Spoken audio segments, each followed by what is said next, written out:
Tercero, la concentración en la comida.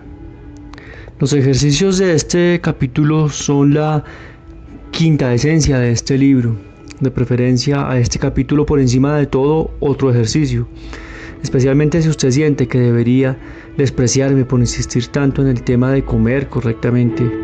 Lo hago porque tiene una importancia vital para logros de una personalidad armoniosa, inteligente. Constituye los medios con los que se elimina el cuello de botella de las inhibiciones mentales. Si usted descubre que resta importancia a los capítulos sobre el instinto del hambre y especialmente si siente deseos de pasarlos por alto, puede tomar esto como una indicación de que tiene inhibiciones dentales y actitudes neuróticas muy arraigadas.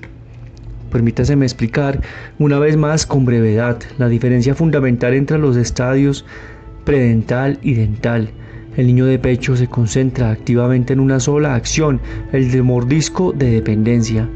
Este mordisco de dependencia significa la creación de un vacío que es similar al de un casquete de goma cuando se presiona contra una ventana.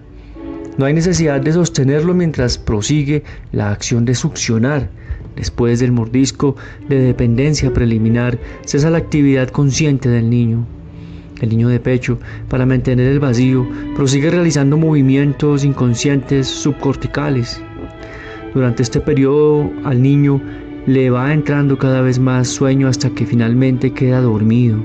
Interpretamos la sonrisa, entre comillas, del niño ya alimentado como expresión de felicidad, pero simplemente es relajación completa. El colapso del mordisco de dependencia motor.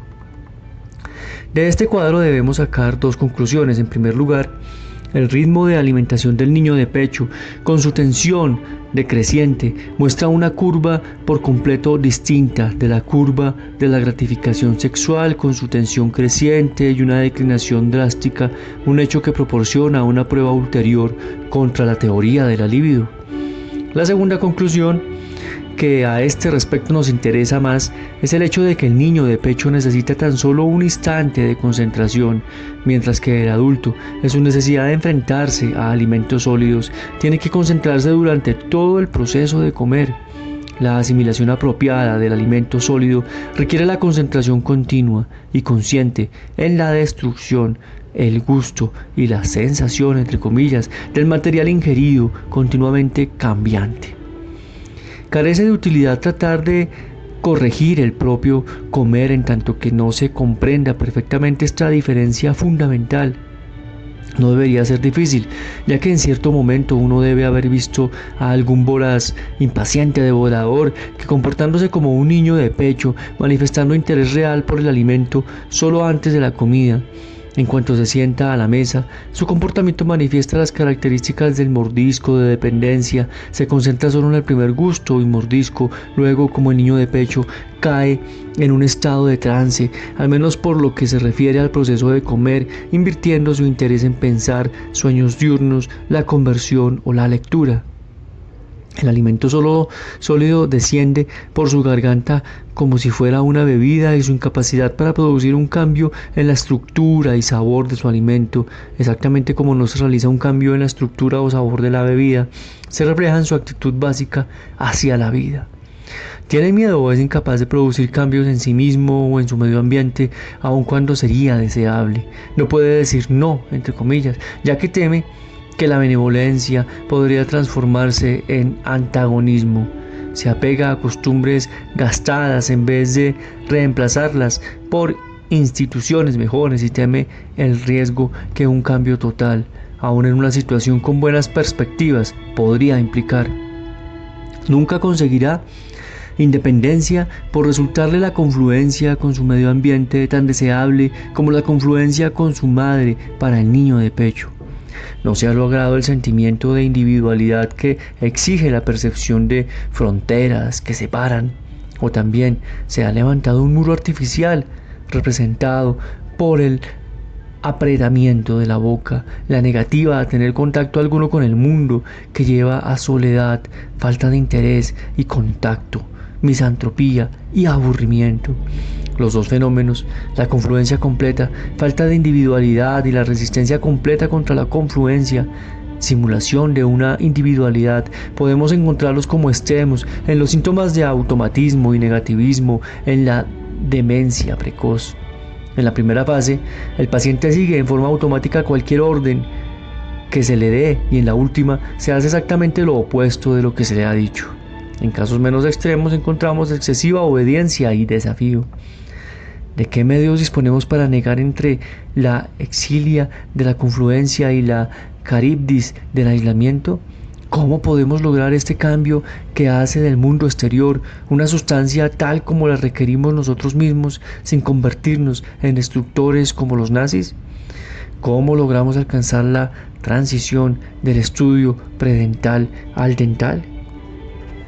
La respuesta parece sencilla, tenemos que emplear nuestros dientes.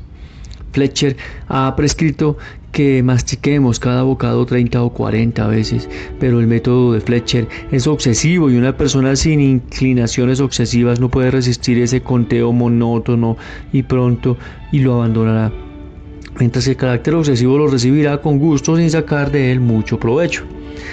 La proporcionaría otro maniquí, otra excusa para concentrarse en una acción carente de sentido. Su interés se invertiría en una continuación de su comportamiento excéntrico y no en la función biológica requerida para realizar la liquefacción y otros cambios del alimento sólido.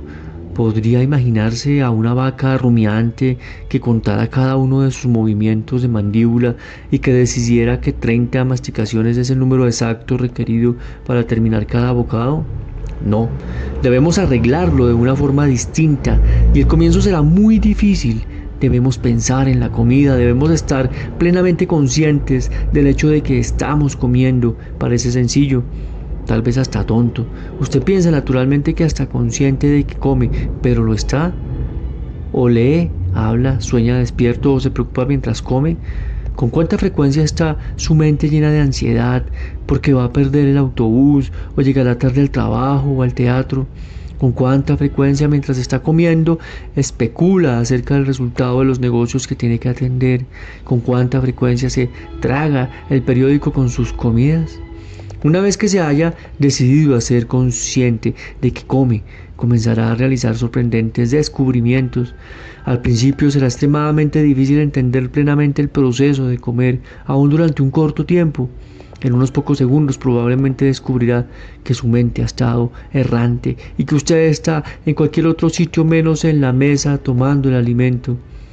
No se esfuerce a estar concentrado, pero vuelva cada vez que advierta que se está apartando de la concentración y lentamente aprenderá a concentrarse durante 10 o 20 segundos y después hasta un minuto y aún más. Al mismo tiempo que usted alarga la duración de su capacidad para concentrarse, comienza a desarrollar otra actitud, la de estar satisfecho con la observación pura, sin interferencia prematura. Después de lo ya aprendido, estoy seguro de que sentirá impaciencia por mejorar su forma de morder y mastigar, pero esa interferencia prematura alterará y echará a perder un desarrollo sano. No servirá para otra cosa más que hará ocultarle la reluctancia básica a masticar.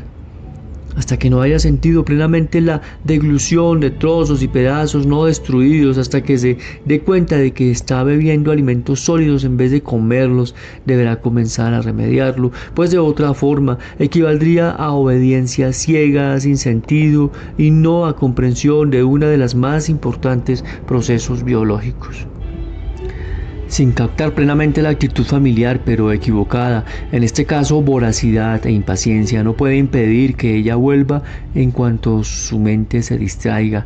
Tiene que hacer consciente la impaciencia, cambiar después la impaciencia en incomodidad, después de esto en agresión dental y finalmente consolidarla como interés en la realización plena de cada tarea, en un masticar paciente pero enérgico de su alimento físico y mental.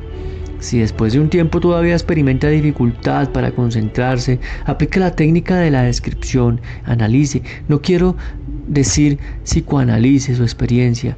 Describa todos los detalles de los que siente y saborea, caliente y frío, amargo y dulce, con sabor e insípido, suave y duro, pero no agradable y desagradable, apetitoso y repugnante, sabroso y desabrido.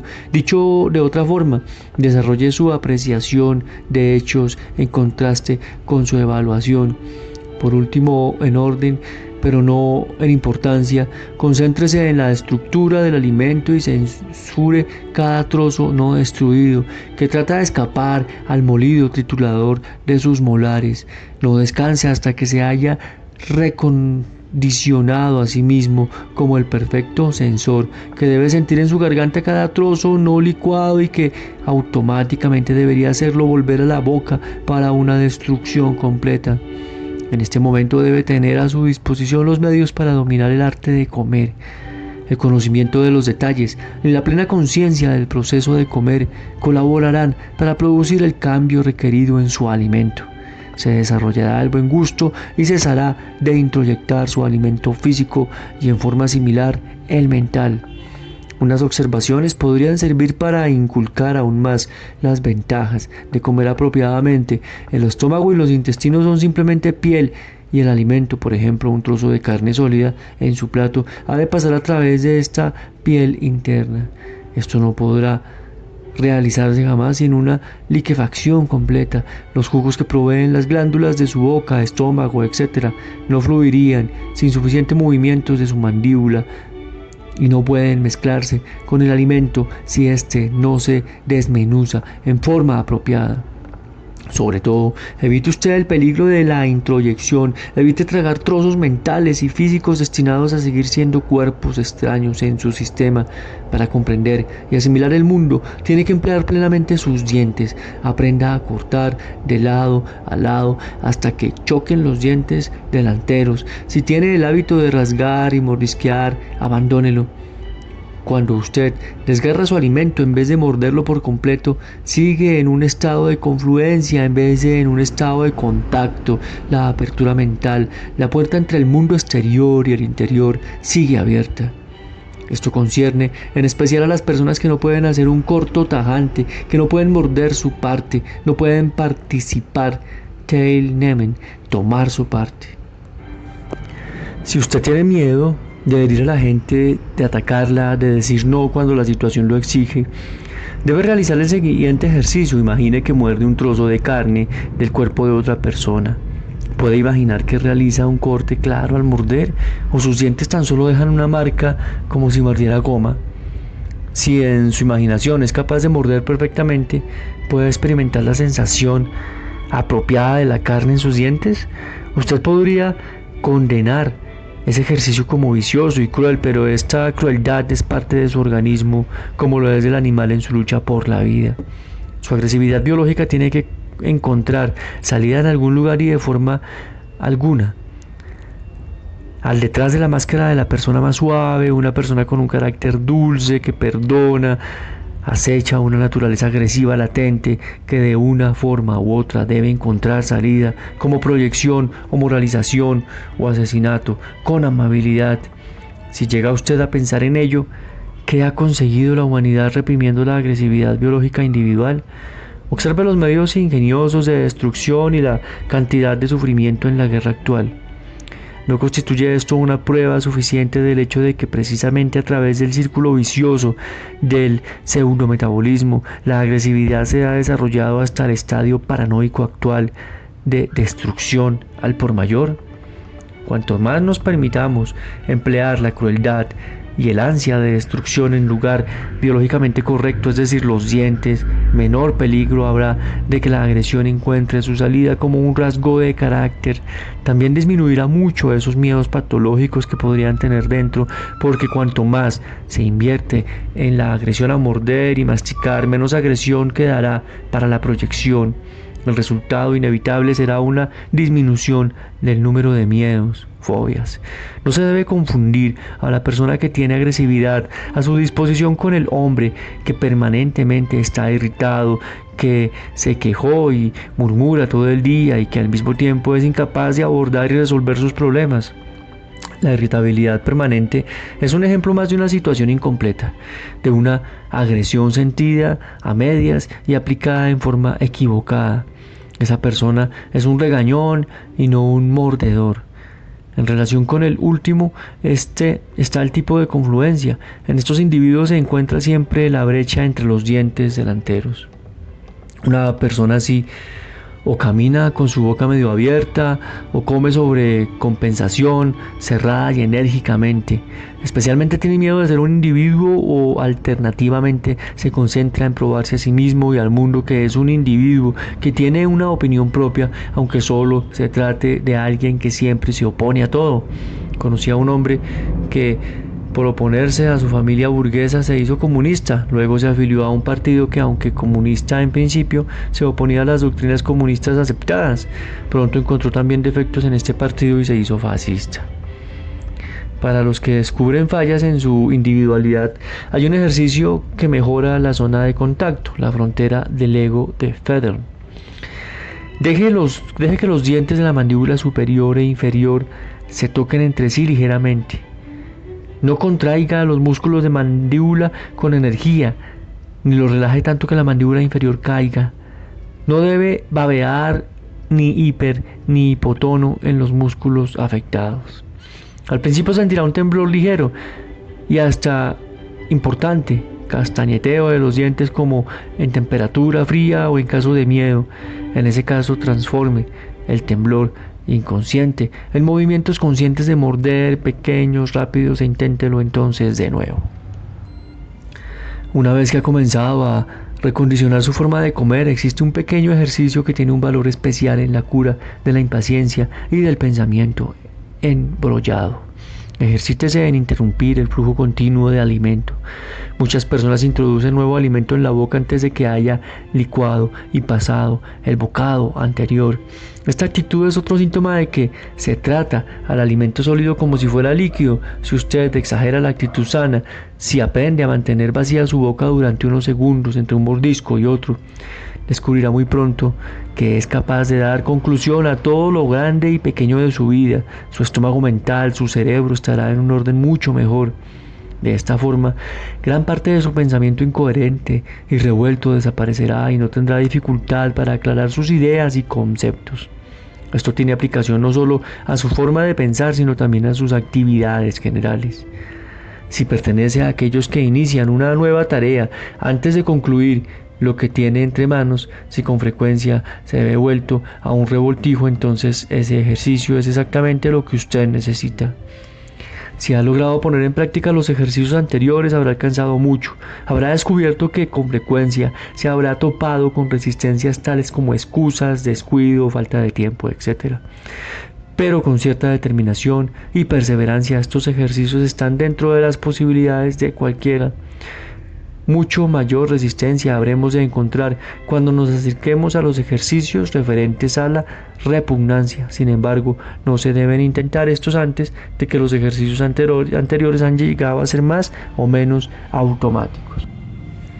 La ambivalencia de nuestra actitud hacia el alimento en particular y el mundo en general está tan enraizada que la mayoría de nosotros tiene aún las actitudes infantiles de pensar que todo es o fuchi o me daría y me admiraría descubrir cuántas personas emplean como reacción inmediata ante una pieza de música que oye o la película que ve ante cualquier persona con la que se encuentran las expresiones horrible o maravilloso. En la mayoría de los casos, su esfuerzo avanza a la dirección de rehilar sus capacidades críticas en vez de profundizar sus experiencias. Algunas personas admiten que no son capaces de estar sentadas ante la pantalla sin murmurar comentarios continuamente, sin decirse continuamente qué bueno, qué estúpido, etc. Y todo su interés se centra en la evaluación y no en conmoverse. En estos tipos de individuos descubro siempre que el 90% de su pensamiento está constituido por prejuicios. Se les puede caracterizar diciendo que tienen una paranoia selectiva. Para superar esta actitud es necesario remediar su frigidez oral, haciendo que su repugnancia reprimida salga a la superficie y eliminándola. Comen con su juicio y no con su paladar. Usted se habrá dado cuenta en los ejercicios de saboreo que es mucho más fácil concentrarse en los alimentos que le gustan que en aquellos que le disgustan o que le resultan raros. También habrá experimentado en cierta medida que el límite de su gusto se ha ampliado una vez que ha superado el esfuerzo de concentración que goza de su alimento más que antes. Si se ha realizado con corrección los ejercicios, ahora el proceso entero debería realizarse sin esfuerzo. Muy pocas personas son inconscientes de su frigidez oral.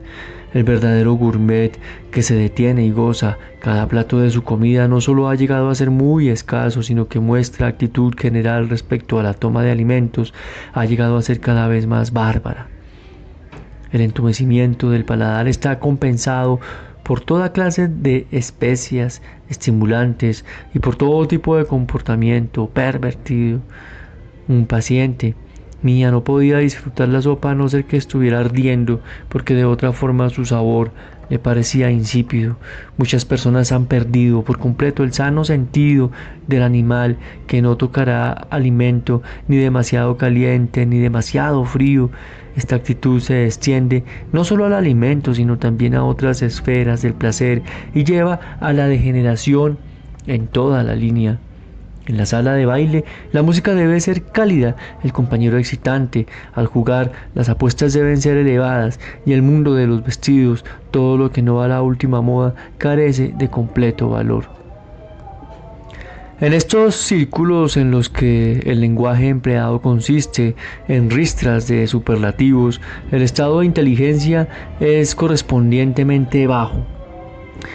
Descubrimos todo tipo de estimulantes en diferentes clases de sociedad y estos estimulantes, para conservar su efecto, han de ser administrados en dosis crecientes.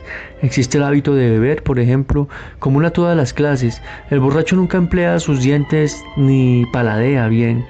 Si lo hiciera, si fuera un auténtico mordedor, no necesitaría la botella. Para curar a un borracho es necesario anular la retroflexión de la autodestrucción y devolver el placer de destrucción a los dientes. En casos graves de frigidez oral, el alimento existe tan solo mientras está en el plato. Una vez que está en la boca ya no se siente, mucho menos se paladea. Naturalmente esto es un caso extremo de introyección. Este comportamiento se da a la mano con beber en exceso, el empleo intenso de especias y llenarse de alimento sin jamás estar satisfecho. Se alternan periodos de voracidad irresistible y otros de rígida disciplina alimenticia. El cuadro se completa del lado mental con voracidad perpetua de afecto, poder, éxito y emociones que, sin embargo, nunca proporcionan un placer o satisfacción genuinos. Aunque es fácil hacer que la gente comprenda la importancia de analizar la ansiedad, el miedo o la turbación, es una tarea ardua hacer entender lo que significa el percibir y analizar la emoción poderosa o sensación de repugnancia. Para obtener un cuadro claro, debemos distinguir al menos 4 niveles implícitos en su desarrollo. El nivel básico es el apetito sano, natural, no distorsionado, con todas sus tensiones y gratificaciones, con el que se puede interferir de 2 formas. Un apetito original e intenso se puede condenar por dirigirse hacia cosas fuchi, o se pide que el niño inquiera cosas contra las que su organismo protesta violentamente. Esta protesta, la repugnancia, proporciona el segundo nivel. Una vez desarrollada la repugnancia, muchos padres objetan contra ella. Se consideran la repugnancia y el vómito malos en el niño, y que se atreve a devolver las espinacas o el aceite de ricino se ve amenazado con castigos. De esta forma se establece el tercer nivel, la frigidez oral, para evitar la repugnancia, los vómitos y el castigo amenazado. Más tarde, para lograr un pseudo sabor del alimento, se cubre el entumecimiento con un cuarto nivel, el nivel de la estimulación artificial. El punto crucial del análisis de la repugnancia es el mismo que el de la turbación en general, o la repugnancia domina la situación y en ese caso uno se niega a acercarse al objeto de la repugnancia, o la determinación de insumir algo que normalmente produciría repugnancia es la norma. Se reprime la repugnancia y se adormece el gusto y el olfato. Lo que debe hacerse es resistir la repugnancia, no reprimirla, y al mismo tiempo no alejarse del objeto de repugnancia, no evitar el contacto con personas, alimentos, olores y otras cosas que repugnen. Para lograr analizar la frigidez oral, debe usted aprender a ser plenamente consciente de la experiencia de repugnancia, aunque signifique vomitar o pasar por una situación muy desagradable. Pero no trate de desenterrar y curar la repugnancia antes de que pueda concentrarse plenamente en sus comidas ordinarias, aun cuando tan solo se encargue la repugnancia a medias. Si lo siente como un impulso repentino a toser o como una sensación biliosa, le ayudará mucho a superar la indiferencia hacia el alimento y el mundo en general. Cualesquiera que sean sus inclinaciones hacia un medio ambiente, siempre descubrirá que son idénticas con el grado de su apetito o repugnancia. Los que pueden disgustarse con la gente y sus acciones están en una situación más viva que aquellos que aceptan todo con paladar mental aburrido y embotado. Como la ingestión física y mental obedece a las mismas leyes, su actitud hacia el alimento mental cambiará al progresar en los ejercicios precedentes. Exámenes psicológicos de pacientes con enfermedades estomacales, lo mismo que mis observaciones psicoanalíticas generales, han probado esto una y otra vez. Aproxímese al alimento mental desde el punto de vista de la asimilación. Distinga entre la literatura cenagosa, dulzona y el material sólido que puede contribuir al crecimiento de su personalidad. Pero no pase por alto el peligro de que la literatura arrogante, entre comillas, no será otra cosa más que una carga innecesaria, simplemente se introyecta si sigue siendo un cuerpo extraño en su sistema. Una frase bien masticada y asimilada tiene más valor que todo un libro simplemente introyectado. Si usted quiere mejorar su mentalidad, dedíquese al estudio de la semántica, el mejor antídoto contra la frigidez del paladar mental. Aprenda a asimilar el núcleo de la palabra, el sentido, el significado de su lengua.